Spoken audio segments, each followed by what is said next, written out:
चलिए, good morning everyone. उस दिन हमने इंडस्ट्रियल सेफ्टी का चैप्टर स्टार्ट किया था इंडस्ट्रियल इंजीनियरिंग सब्जेक्ट में, और हमने स्टडी किया था कि इंडस्ट्रियल सेफ्टी के क्या क्या पैरामीटर्स होते हैं, क्या क्या कॉजेज होते हैं जिनकी वजह से इंडस्ट्रियल एक्सीडेंट्स होते हैं, उसको उसको कंट्रोल करने के क्या क्या तरीके हैं, प्रिवेंट करने के क्या क्या तरीके हैं, और इंडस्ट्रियल एक्सीडेंट होते हैं तो उसके बाद उसके इफेक्ट्स क्या होते हैं, उनके बारे में भी हमने स्टडी किया था। आज से आगे हम प्रोसीड करेंगे।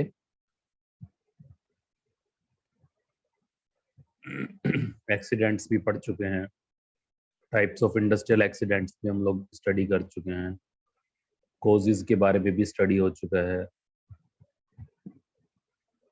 इफेक्ट्स क्या क्या होते हैं इंडस्ट्रियल एक्सीडेंट्स के, उसके बाद पोस्ट इफेक्ट्स क्या क्या होते हैं एम्प्लॉय पर, इंडस्ट्री पर, ऑर्गेनाइजेशन पर, उसके बारे में भी स्टडी कर चुके हैं। प्रिवेंशन करने के क्या क्या तरीके हैं इंडस्ट्रियल एक्सीडेंट्स को।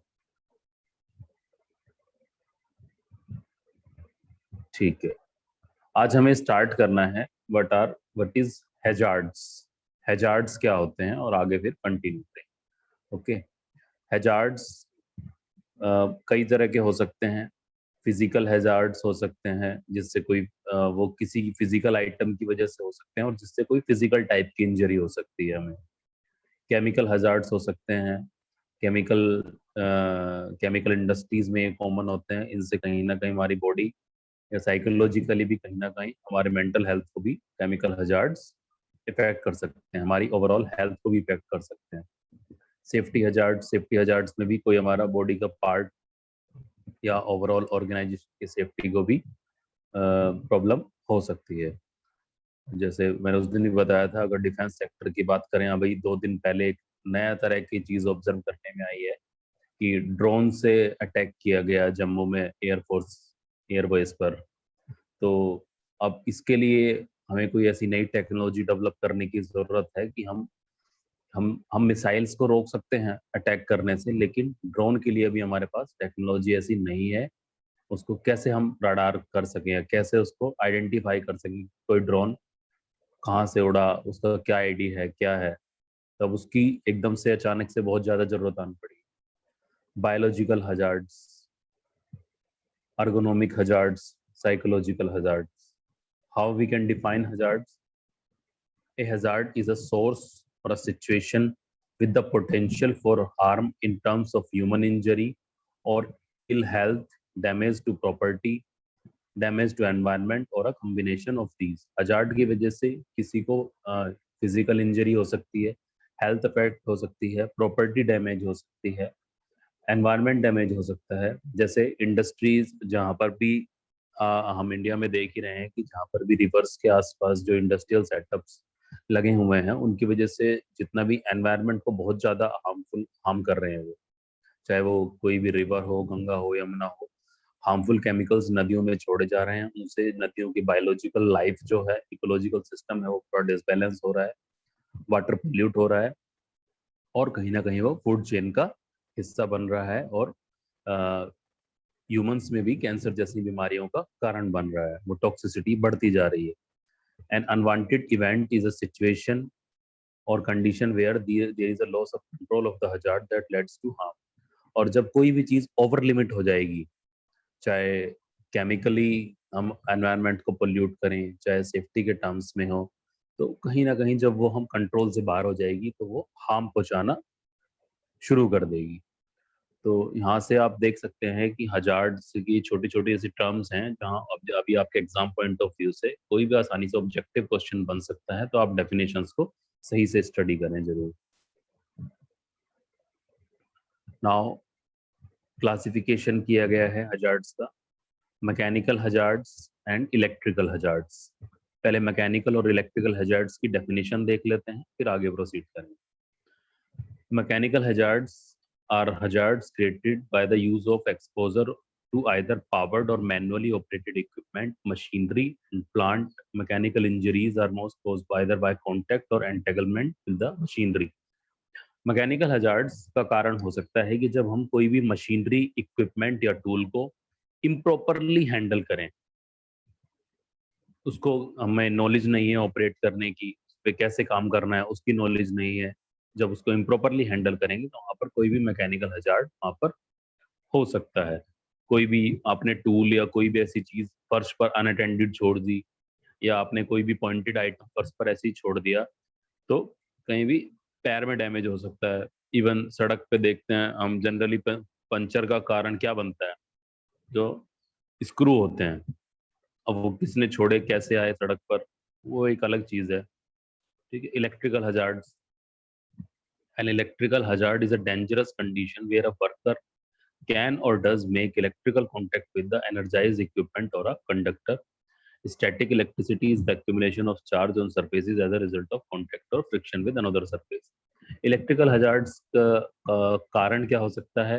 इलेक्ट्रिकल हजार्ड्स का कारण हो सकता है कि अगर हम इंडस्ट्री में प्रॉपर जो पैरामीटर्स हैं इलेक्ट्रिकल फिटिंग के लिए, सेफ्टी के लिए, और वायर्स का क्या थिकनेस होना चाहिए, हम जिस तरह की मशीनरी ऑपरेट कर रहे हैं, उसको 2 फेज में ऑपरेट करना है, 3 फेज में ऑपरेट करना है, उसके लिए एल्यूमिनियम वायर यूज करना है, कॉपर वायर यूज करना है, जितनी लोड कंडीशन है उसके अकॉर्डिंग हम उसको ऑपरेट कर रहे हैं या नहीं, हमने सेफ्टी के लिए एमसीबी स्विच या फ्यूज लगाया है या नहीं, कि इन केस अगर कोई ऐसी सिचुएशन आती है तो बंद हो गया या नहीं, हमने ओपन वायर्स की टेपिंग की है या नहीं। तो वहां पर ऐसी कंडीशन में वर्कर को या मशीनरी को कोई भी ऐसा हार्म हो सकता है जो कई बार बहुत ही ज्यादा डेडली हो सकता है।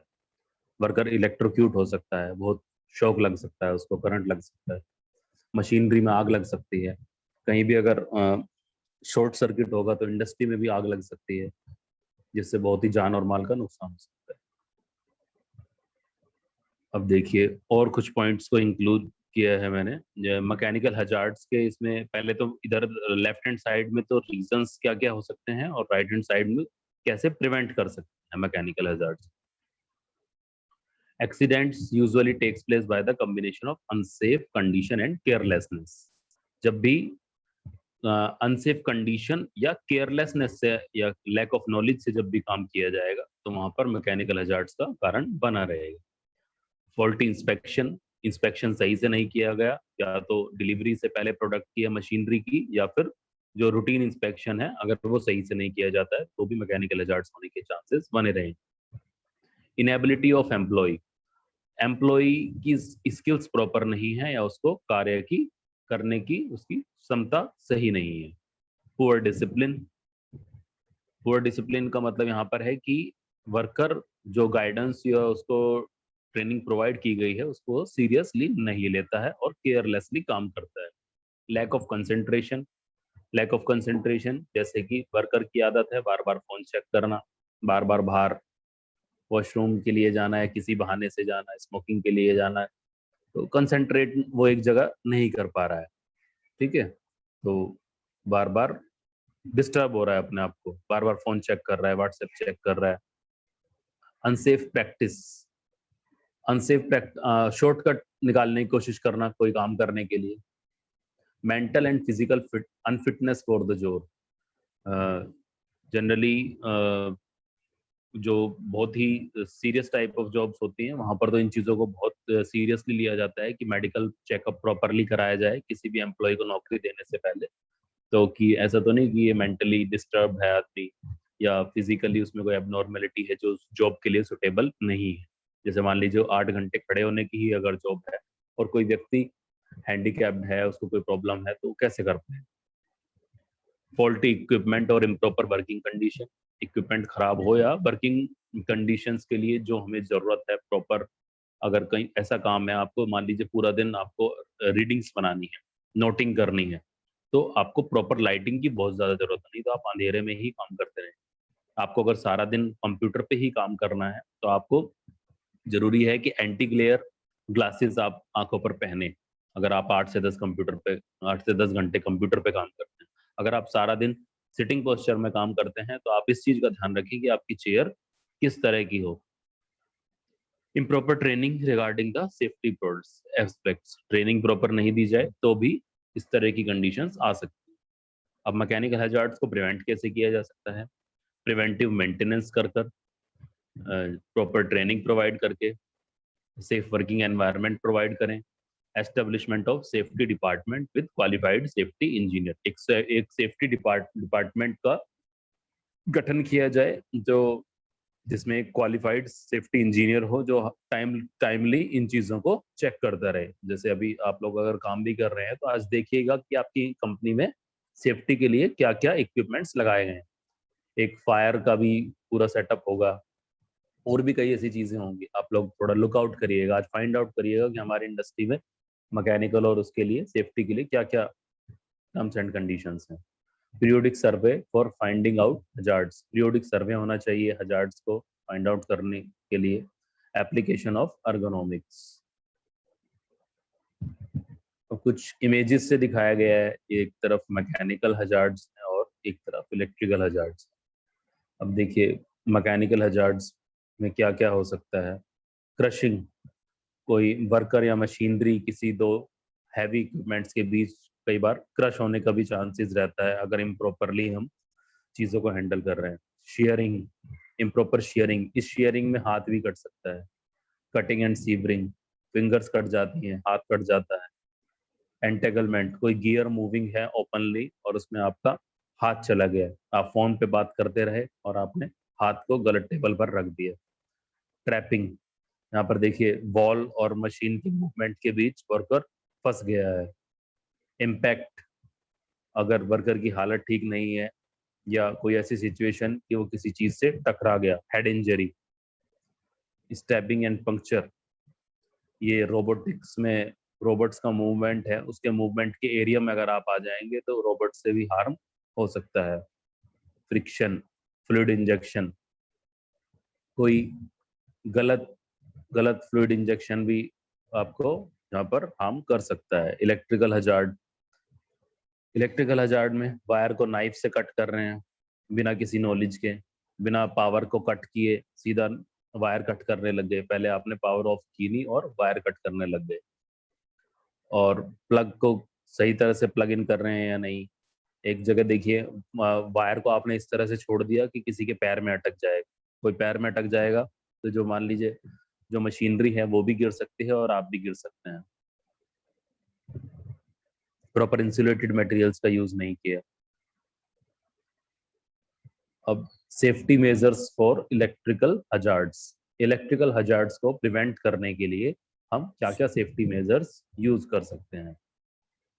डिजाइन अ सेफर सिस्टम, एक सेफर सिस्टम डिजाइन करें। Implement a safe electrical work program, जो भी एक हमारा लेआउट है वो उसको प्रॉपरली डिजाइन करें। ऑब्जर्व वर्क प्रैक्टिस, जो काम कर रहे हैं उसको कंटिन्यूस ऑब्जर्व करें। प्रोटेक्टिव इक्विपमेंट्स का यूज करें जब भी इलेक्ट्रिकल का काम करें। जैसे देखिए जब भी आप लोग वेल्डिंग करते हैं तो हम मेनली ये ध्यान रखते हैं कि आप लोग हैंड ग्लव्स पहने, आंखों पर चश्मा पहने, आप नंगे पैर ना करें, शूज पहने, मतलब इंसुलेशन का पूरा ध्यान रखें। कोई भी वायर्स को हाथों से टच ना करें। इलेक्ट्रिकल रोड को प्रॉपरली सही से ऑपरेट करें। यूज वार्निंग लेबल्स, जो वार्निंग लेबल्स आपको शो किए गए हैं उनको प्रॉपरली उनके अकॉर्डिंग काम करें। इक्विपमेंट का एवरीडे चेक करें। अगर कोई भी इक्विपमेंट ओवर हीट हो गया है तो उसको चेक करें कि ओवर हीटिंग में हम काम करना चाहिए या नहीं करना चाहिए, उसको थोड़ा कूल डाउन होने के लिए टाइम देना चाहिए। Overhead electrical wire should have extra care, अगर ओवरहेड कोई इलेक्ट्रिकल वायर है तो उसका ध्यान रखते हुए काम करना चाहिए कि ओवरहेड इलेक्ट्रिकल वायर है तो आप वहां से मशीनरी को या कोई चीज ऐसी मूव करना है, अगर उससे टकरा जाती है तो कोई भी एक्सीडेंट का कारण बन सकती है। Recheck the lines every day, lines को चेक करें और प्रॉपर ट्रेनिंग वर्कर्स को प्रोवाइड करें। ठीक है, नेक्स्ट इज, किसी में एक अब टॉपिक आता है सेफ्टी कलर कोड्स। हर इंडस्ट्री में कलर कोड्स का एप्लीकेशन होता है। वहाँ पर अलग अलग कलर कोड से ये शो किया जाता है कि ये डेंजर के लिए है, ये इस चीज़ से डेंजर नहीं है। तो अलग अलग तरह से कलर कोडिंग की गई है। आप देखेंगे फ्लोर पर भी कलर के अकॉर्डिंग कोडिंग, जो लोग अभी जॉब करने जाएंगे और कुछ कर रहे होंगे वहाँ पर वो जरूर ऑब्जर्व कर सकते हैं। अलग अलग कलर के हिसाब से अलग अलग कलर कोडिंग की जाती है। सिंबल्स, चार्ट्स भी लगाए जाते हैं। तो कुछ बेसिकली इसमें मैंने स्टडी किया तो बहुत ज़्यादा इसमें था, कुछ मिक्सअप था, तो कुछ अब जो बेसिक था वो हमने यहाँ पर इंक्लूड किया है। जो रेड रेड कलर का कोड है वो शो करता है फायर इक्विपमेंट के लिए, फायर प्रोटेक्शन इक्विपमेंट। जैसे आप देखेंगे जो सिलेंडर्स होते हैं जो फायर सिलेंडर से जो प्रिवेंट करने के लिए उनमें जनरली रेड कलर के बनाए हैं। डेंजर को शो करता है, हाई रिस्क ऑफ इंजरी और डेथ। और रेड, अगर रेड सिग्नल दिखाया है तो मतलब आगे जरूर ऐसा खतरा है, या तो बहुत बड़ी इंजरी हो सकती है या डेथ भी हो सकती है। ऑरेंज कलर यानी कि मॉडरेट रिस्क है, यहाँ पर रिस्क ज्यादा नहीं है और ये गार्ड कर रहा है डिवाइस। येलो कॉशन, प्रिवेंशन लेना चाहिए, माइनर रिस्क, माइनर रिस्क है। ग्रीन सेफ्टी इक्विपमेंट्स के लिए होगा और इंफॉर्मेशन देने के लिए। ब्लू के लिए मतलब कोई इमीडिएट हजार्ड नहीं है, लॉन्ग टर्म में हो सकता है। रेड के लिए फिर से बताया, कंबस्टिबल मटेरियल्स के लिए जनरल यूज करेंगे, और येलो ऑक्सीडाइजर्स। अब इधर कुछ और भी इसमें इन्होंने इंक्लूड किया है, जैसे रेड डेंजर साइन, ज्वलनशील पदार्थ, stop switches, barricades, fire extinguishment. Orange warning के लिए, dangerous area of machinery, running machinery के लिए, energised equipment that can cause injury. Yellow question science के लिए कि मतलब सावधानी बरतें। फिजिकल हजार्ड्स जैसे स्ट्राइकिंग, लो ओवरहेड हजार्ड्स, ट्रिपिंग, फॉलिंग और ट्रैफिक। ग्रीन सेफ्टी के लिए, फर्स्ट एड सप्लाई की, मतलब यहाँ पर आपको ग्रीन जहाँ पर दिखाई देगा मतलब ये सेफ एरिया है, यहाँ से आप हेल्प भी ले सकते हैं। Severe weather, safe shelter areas. Blue information and advertisement, blue का कोड होगा एडवर्टीजमेंट या इंफॉर्मेशन प्रोवाइड करने की। And things which are not necessarily safety related, यहाँ पर जो भी टर्म्स होंगे वो सेफ्टी से रिलेटेड नहीं होंगे, वो प्रिवेंशन से रिलेटेड होंगे। फिर पर्पल भी कुछ जगह होता है, ग्रे भी होता है। ग्रे किसका है, assignment of any of these colours is at the description of the end user, वो एंड यूजर के अकॉर्डिंग जो उस पे कोशिश करना चाहे। Black and white, black and white है, जनरली सड़क पर भी आप देख सकते हैं कोडिंग होती है। अब ये देखिए कुछ वार्निंग सिंबल्स और डिफरेंट कलर हेलमेट्स का क्या क्या मतलब होता है। पहले हेलमेट्स का मैं बताता हूँ। येलो टाइप का जो हेल, तो ये भी एक कलर कोडिंग का ही पार्ट है। येलो हेलमेट लेबरर्स के लिए स्टैंडर्डाइज किया गया है। कंपनी टू कंपनी में भी वेरी भी हो सकता है, लेकिन जनरलाइज्ड ये ही है कलर कोड। जो वर्कर होते हैं या लेबरर होते हैं वो येलो हेलमेट पहनते हैं। जो मैनेजर्स हैं, इंजीनियर्स हैं, सुपरवाइजर्स हैं, फोरमैन है, वो व्हाइट कलर हेलमेट की कोडिंग है। फायर फाइटर्स के लिए रेड कलर की coding. Site visitor, site visitors के लिए मतलब कोई बाहर से कोई विजिटर आया तो उसके लिए ग्रे कलर की कोडिंग है। सेफ्टी ऑफिसर्स के लिए ग्रीन कलर की कोडिंग है। Workers with high heat applications, जो हाई हीट टेम्परेचर्स में काम करते हैं उनके लिए ब्राउन कलर की कोडिंग है। और ब्लू है इलेक्ट्रिशियंस के लिए, कारपेंटर्स के लिए और other technical operators apart from civil workers, जो सिविल को छोड़कर अदर तरह के काम कर रहे हैं उनके लिए ये कोडिंग। अब ये कुछ जनरल सिंबल्स हैं जो आपने देखे भी होंगे और कुछ आगे इन फ्यूचर भी आप देखेंगे। All visitors must report to site office, उसके लिए एक सिंबल है। एसके मिलिट्री मार्क है ये। All accidents must be reported immediately, एक हेलमेट का सिंबल है कि आप यहाँ पर हेलमेट लगा कर रहे हैं। देखिए येलो कलर से वार्निंग को शो किया गया है कि डेंजरस साइट है, parents are advised to warn their children of the dangers of entering this site. एक हैंड लगा हुआ है, उस पर क्रॉस लगा हुआ है, मतलब अनऑथराइज्ड एंट्री स्ट्रिक्टली फॉरबिटेड, प्रोहिबिटेड है। एक जैकेट का सिंबल है, मींस कि यहाँ पर काम करने के लिए आपको रिफ्लेक्टिव जैकेट्स पहनना जरूरी है। एक शूज का बना हुआ है कि यहाँ पर हाई लेंथ वाले शूज की रिक्वायरमेंट है।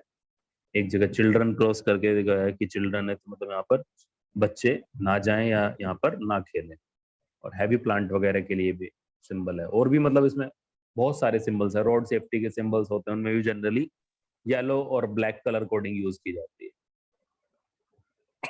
चलिए नेक्स्ट टॉपिक आता है फायर प्रिवेंशन। ओके, तो फायर प्रिवेंशन क्या चीज है, सबसे पहले फायर प्रिवेंशन का हम डेफिनेशन देख लेते हैं। साइड में आप देखेंगे फायर प्रिवेंशन में क्या क्या टेक्नोलॉजीज हैं उनको भी इंक्लूड किया गया। Fire prevention is a function of many fire departments. The goal of fire prevention is to educate the public to take precautions to prevent potentially harmful fires and be educated about surviving them. It is a proactive method of preventing fire-based emergencies and reducing the damage caused by. तो fire prevention की जब हम बात कर रहे हैं, fire fighting तो एक अलग चीज हो गई। जब आग लग जाएगी तो वहां पर फायर फाइटिंग, उसके लगने के कारण क्या होंगे और बाद में क्या हानि होगी, दैट्स द डिफरेंट थिंग। लेकिन प्रिवेंशन का ये है कि इवन एजुकेशनल इंस्टीट्यूशंस ऑर्गेनाइजेशंस में एक फायर प्रिवेंशन का भी एक प्रोटोकॉल होता है। एनओसीज भी जब हम सेटअप करते हैं किसी भी फाइनल सेटअप से पहले फायर एनओसी लेना बहुत ज़्यादा जरूरी होता है। तो फायर प्रिवेंशन के लिए क्या क्या मेथड्स, क्या क्या नॉलेज, क्या क्या ट्रेनिंग और क्या क्या चीज़ों की ज़रूरत होती है और कैसे इसको प्रिवेंट किया जा सकता है।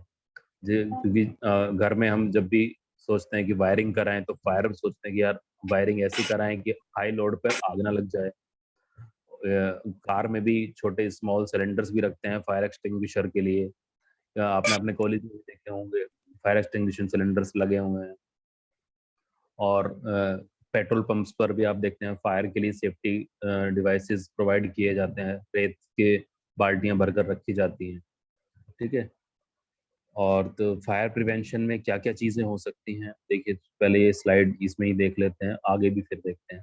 फायर प्रूफ सेफ, जैसे कोई ऐसे पेपर्स हैं जब लाइक प्रॉपर्टी पेपर्स हैं, कैश है, तो फायर प्रूफ सेफ भी बैंक्स वगैरह में घर पर भी हम रख सकते हैं कि इनके शायर आग लग जाती है तो हमारे इंपॉर्टेंट डॉक्यूमेंट्स को हम प्रिवेंट कर सकते हैं। Evacuation plan, emergency evacuation plan हर बिल्डिंग में बनाया जाता है कि इनकेस फायर लगती है तो जो नॉर्मल रूट है जाने का या एग्जिट करने का उससे अलग क्या तरीका होता है। बसेज में भी आप देखेंगे इमरजेंसी डोर होता है जो इमरजेंसी में ही खोला जाता है।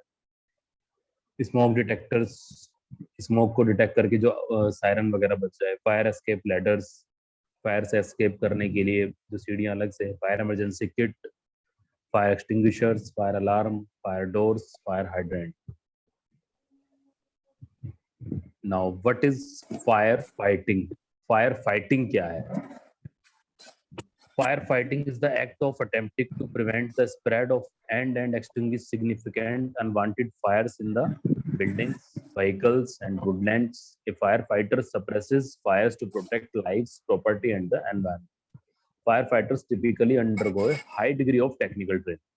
सबसे पहले तो फायर फाइटर का जो जॉब है एक बहुत ही हाईली स्किल्ड, जो आदमी मेंटली और फिजिकली और इमोशनली बहुत ज्यादा स्ट्रॉन्ग होना चाहिए जो आदमी फायर फाइटिंग कर रहा है। और फायर फाइटिंग सर ये अभी माइक चालू है, कुछ लोगों का आवाज आ रहा है कैसे? एक मिनट मैं बंद कर देता, मैं सबको म्यूट कर देता।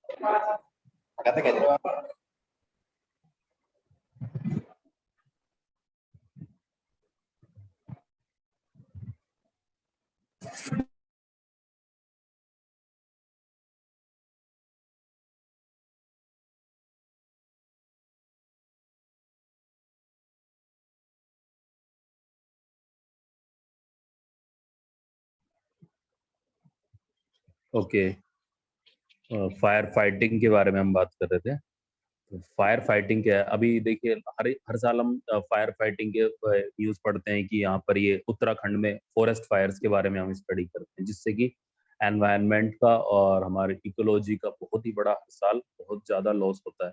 और नेचुरल एनवायरनमेंट में बहुत सारे जो बर्ड्स हैं, स्पीशीज हैं और मेडिसिनल प्लांट्स हैं, उनको भी बहुत ज़्यादा लॉसेस होते हैं। तो फायर फाइटिंग है क्या? फायर फाइटिंग एक एक्ट है प्रिवेंट करने का। जो आग लग चुकी है उसको कैसे प्रिवेंट किया जाए। वो आग बिल्डिंग में हो सकती है, जंगल में हो सकती है, किसी व्हीकल में हो सकती है।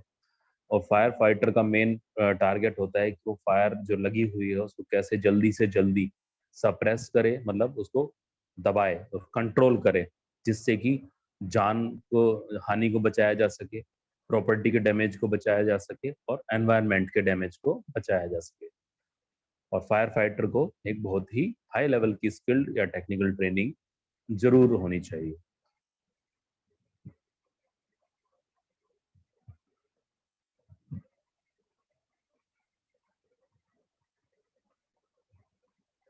ओके, फायर प्रिवेंशन किन किन तरीकों से किया जा सकता है वो भी स्टार्टिंग में ही वैसे तो मैंने आपको स्लाइड में कवर कर दिया था। Fire escape ladders, fire evacuation plan, पूरा ये प्लान जब बिल्डिंग को बनाया जाता है उससे पहले ही फायर एवेक्यूएशन प्लान उसी टाइम इंक्लूड किया जाता है। ऐसा नहीं कि बिल्डिंग आपने बना दी और उसके बाद फायर एवेक्यूएशन प्लान बना। तो जो भी बड़े लेवल पर इंस्टीट्यूशन बिल्डिंग्स या ऑर्गेनाइजेशन बिल्डिंग्स बनाई जाती हैं तो वहाँ पर इस चीज़ का ध्यान पूरा रखा जाता है।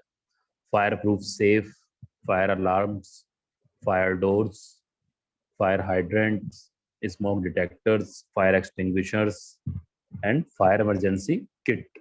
इनके सडन फायर लगती है तो क्या क्या हमारे किट में होने चाहिए, चाहे मेडिसिनल चाहे सेफ्टी डिवाइसेस हो सकते हैं। ओके, फायर प्रिवेंशन इक्विपमेंट्स, मतलब ये मैंने एक छोटा सा पार्ट लिया है, कुल मतलब बहुत, इससे भी बहुत ज़्यादा है, इससे भी बहुत ज़्यादा फायर प्रिवेंशन के इक्विपमेंट्स हो सकते हैं, लेकिन ये जनरलाइज्ड हैं, ये तो यूज होंगे ही होंगे। जितना हाई टेक्नोलॉजी, जितना अच्छे रिसोर्सेज प्रोवाइड किए जाएंगे फायर फाइटिंग डिपार्टमेंट को उनके पास, उतने ही अच्छे इक्विपमेंट्स हो सकते हैं, लेकिन ये जनरल हैं जो सभी के पास एटलीस्ट होने ही चाहिए। मतलब फायर फाइटिंग से रिलेटेड जो लोग हैं फायर फाइटिंग डिपार्टमेंट, जिसमें आप देख सकते हैं हाइड्रेंट सिस्टम है सबसे पहले, फिर fire alarm, fire hose reel, smoke detector, sprinkler. बहुत अच्छे जो मल्टीनेशनल कंपनीज हैं वह आप मॉल्स में भी इसको देख सकते हैं, स्प्रिंकलर्स लगे हुए होते हैं, इनकेस फायर का सायरन बजता है तो ऑटोमेटिकली वहां से स्प्रे होना शुरू हो जाएगा पानी का। Hose box, hose box industries में भी हो सकता है, एजुकेशनल इंस्टीट्यूशन में भी हो सकता है, और फायर फाइटिंग की जो गाड़ियां होती हैं वहां पर भी हो सकता है। वाटर मॉनिटर, जब वाटर को प्रेशर से नोजल की हेल्प से कंट्रोल करने के लिए होता है ये। फायर होज, ये लंबे पाइप्स कनेक्ट करने के लिए। फायरमैन एक्स, जो फायरमैन है उसके लिए एक कुल्हाड़ी, क्योंकि कई बार ऐसी जगह पर भी उसको जाना पड़ता है जहाँ पर दीवार तोड़ने की भी जरूरत पड़ जाती है फायर फाइटिंग के लिए। फायर बकेट, ये तो जनरली आप सभी लोग देखते ही हैं, जनरली पेट्रोल पंप्स पे देख सकते हैं। हेलमेट, और जो फायर फाइटिंग से जुड़े हुए लोग हैं उनको मास्क की भी ज़रूरत है, क्योंकि स्मोक इतना ज़्यादा हो जाता है कि सांस कैसे लेंगे। ग्लव्स की ज़रूरत है, सेफ्टी शूज़ की ज़रूरत है। फिर नीचे हाइड्रेंट एसेसरीज, जो पानी को फ्लो करने के लिए जो एसेसरीज हैं उसमें लगाने के लिए, प्रेशर मेंटेन करने के लिए। और hydrant blank cap and washers. Okay, ये कुछ फायर प्रिवेंशन इक्विपमेंट्स। चलिए, अब ये लास्ट टॉपिक है और 10 मिनट बचे हैं। कंटिन्यू तो हम नहीं करेंगे क्लास, क्योंकि उसके बाद अब सर भी क्लास लेंगे शायद, लेकिन थोड़ा सा इंट्रोडक्शन ले लेते हैं फैक्ट्रीज एक्ट पूरा, फिर नेक्स्ट क्लास में कंटिन्यू कर। फैक्ट्रीज एक्ट है क्या, क्यों इसकी जरूरत पड़ी, और इसका क्या फायदा है क्या नुकसान है। वैसे अगर आपके सिलेबस पॉइंट ऑफ व्यू से हम बात करें तो सिलेबस पॉइंट ऑफ व्यू से आपको सिर्फ यहाँ पर फैक्ट्रीज एक्ट में हेल्थ और सेफ्टी के लिए क्या क्या गाइडलाइंस गवर्नमेंट ने जारी की हैं उसको स्टडी करना है। लेकिन अगर फैक्ट्रीज एक्ट की बात करें थोड़ा सा, तो वो जानते हैं क्या है। The factories act enacted in the year 1948, 1948 में आया। The act is to provide protection to the exploited workers and the improve working conditions in the industries and factories. इस एक्ट, ये एक्ट इंश्योर करता है कि जो वर्कर्स का शोषण को कैसे प्रिवेंट किया जाए, उसके लिए गाइडलाइंस बनाई हुई हैं। उनके वर्किंग कंडीशंस को कैसे इम्प्रूव किया जाए। The act further provides a machinery of instructions and their strict observance and direction for the owners and the machinery created in the act. ये एक्ट ये भी इंश्योर करता है कि जो कंपनी के ओनर्स हैं, एम्प्लॉयर्स हैं, वो इंश्योर करें कि on the basis of type of work कि क्या क्या फैसिलिटीज प्रोवाइड किया जाना चाहिए और किस काम के लिए क्या मिनिमम वेजेस होनी चाहिए, और पीएफ बेनिफिट्स क्या क्या क्या स्टैंडर्ड होना चाहिए, अप्रेंटिसशिप में कितने सैलरी होनी चाहिए। और ये टाइमली रिवाइज भी होते रहते हैं, अमेंडमेंट भी इसमें हुए हैं बाद में। और कितनी वर्कर को लीव मिलनी चाहिए, वर्किंग आवर्स क्या होना चाहिए। अभी वर्किंग आवर्स में अभी रिसेंटली कुछ चल रहा है कि वर्किंग आवर्स को इस तरह से डिजाइन किया जा रहा है कि हफ्ते में 48 घंटे और 3 दिन छुट्टी। जो रोज 6-6 घंटे अगर काम करना चाह रहा है या 7 घंटे काम करना चाह रहा है, तो वो 48 घंटे पूरे या तो 6 दिन में कर ले या 4 दिन में कर ले। यानी कि अगर कोई रोज 12 घंटे काम करना चाहता है तो वो 4 दिन काम करे और 3 दिन छुट्टी पे रहे। ऐसा भी कुछ अभी आने जा रहा है। तो मतलब वर्किंग आवर्स को डिसाइड करना, वर्कर्स को कितनी लीव देनी है, इसके लिए ये डिसाइड करना फैक्ट्रीज एक्ट में। और वर्कर को क्या मेडिकल बेनिफिट्स देने हैं, उसकी फैमिली को क्या बेनिफिट्स देने हैं, ये सब डिसाइड करना, उसको पीएफ के बेनिफिट्स कैसे देने हैं वो डिसाइड करना, वर्कर कंपनी अगर छोड़ना चाहता है तो उसके लिए क्या पैरामीटर्स हैं वो डिसाइड करना, अगर कंपनी निकालना चाहती है तो क्या पैरामीटर्स हैं वो डिसाइड करना, और वर्क एनवायरनमेंट में उनको क्या क्या चीज़ें जैसे दी जा सकती हैं कि भाई प्रॉपर इंडस्ट्री में वेंटिलेशन होना चाहिए, पीने के पानी की फैसिलिटी होनी चाहिए, हाइजीन का ध्यान कैसे रखें। अब जैसे एकदम से एक नई चीज़ आ गई पिछले साल कोरोना, तो अब एक नई चीज़ जुड़ गई है पैरामीटर्स में, सेफ्टी पैरामीटर्स में। क्या क्या जुड़ गया है कि मास्क मास्क प्रोवाइड कराएं, सैनिटाइजेशन इंडस्ट्री का प्रॉपर, इंडस्ट्री इंश्योर करे कि प्रॉपर सैनिटाइजेशन हो कि इन्फेक्शन ना फैले वर्कर्स। अगर ऐसा काम है जो ग्लव्स पहन के हो सकता है तो वर्कर्स को ग्लव्स प्रोवाइड कराएं, और जितने भी अगर ऐसी पॉसिबिलिटी है जब इन्फेक्शन का लेवल बहुत ज्यादा है तो वर्क फ्रॉम होम की फैसिलिटी प्रोवाइड कराएं।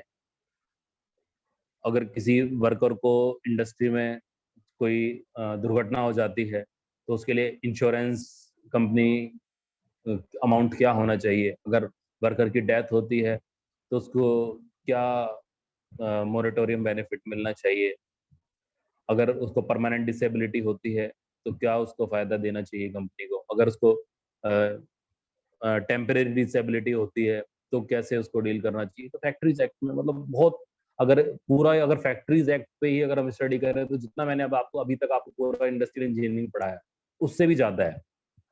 अगर पूरा फैक्ट्रीज एक्ट हम स्टडी करें, क्यों अपने आप में एक पूरा लॉ है कि पूरा का पूरा कानून, जैसे अभी कि हाँ भाई ये नया कानून है, तो अपने आप में पूरा नया कानून, हमें सिर्फ यहाँ पर हेल्थ और सेफ्टी के जो पैरामीटर्स हैं उनको स्टडी कर। ठीक है, तो अभी तो 5 मिनट का टाइम बचा है, तो नेक्स्ट क्लास जब भी होगी हमारी तो इसमें हेल्थ और सेफ्टी के लिए सेक्शंस में क्या क्या गाइडलाइंस हैं उनके बारे में हम पूरा स्टडी करेंगे। ओके।